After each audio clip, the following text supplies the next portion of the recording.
হে everyone, আসসালামু আলাইকুম। Welcome to my new blog. আশা করি সবাই ভালো আছেন। আলহামদুলিল্লাহ, আমিও ভালো আছি। এত আয়োজন দেখে কি মনে হচ্ছে সব কি নিজের জন্য রান্না করেছি?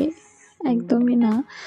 হঠাৎ করে আব্বা ফোন দিয়েছে সকালবেলা, সকাল কয়টার দিকে, মিনিমাম 9:45টার দিকে হবে। তখন আমি ঘুমের মধ্যেই ছিলাম। আব্বা ফোন দিয়ে বললো যে আমরা আজকে আসবো, তো চাচ্ছু সহ আমি তোর চাচ্ছু আজকে তোর বাসায় আসতেছি। এটা শুনে তো আমি অনেক খুশি হয়ে গেলাম। ভাবলাম যে ঠিক আছে, চট জলদি সব কিছু ম্যানেজ করতে হবে, রান্নাবান্না করতে হবে। তাই আর দেরি না করে মানে বাবাকে বাজারে পাঠিয়ে দিলাম। সে বাজার নিয়ে আসার পরে আমার আর কোনো ভিডিও ফুটেজ নেওয়া হয়নি। আমি মাছ কেটে কুটে ভাজি বসিয়ে দিলাম। আজকে 2টা লাইভ করেছি, যারা দেখেছেন তারা তো দেখেছেনই। তো প্রথমে আমি মাছগুলো ভেজে নিচ্ছি। মাছ ভাজি করব, প্লাস মাছ দো পেঁয়াজি করব। এখানে আমি রোস্টগুলো ভেজে নিয়েছিলাম। তারপরে যে গরুর মাংসটা আমি বসিয়ে দিয়েছি। গরুর মাংসটা আমি প্রেশার দিয়ে দিয়েছিলাম। পরে এই মাছটা দিয়ে আমি মাছ দো পেঁয়াজি করেছিলাম।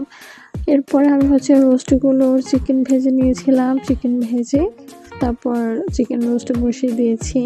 তারপর এখানে আমি যে মাছ দো পেঁয়াজের জন্য ভালো করে মশলা কষিয়ে নিয়েছিলাম। দেন মাছের যে পিসগুলো ওগুলো দিয়ে দিয়েছি।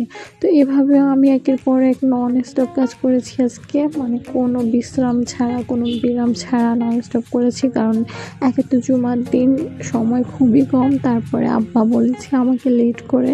সব মিলিয়ে আমার মাথা ভর্তি টেনশন ছিল। তাও চাচ্ছু আমার বাসায় প্রথম আসবে, সেই জন্য আমি একদম খুবই এক্সাইটেড, মানে অনেক বেশি এক্সাইটেড ছিলাম। প্লাস অনেক কাজও ছিল আজকে। তো সব মিলে তো এই যে আমার মাছ দো পেঁয়াজুটা এত মজা হয়েছে খেতে।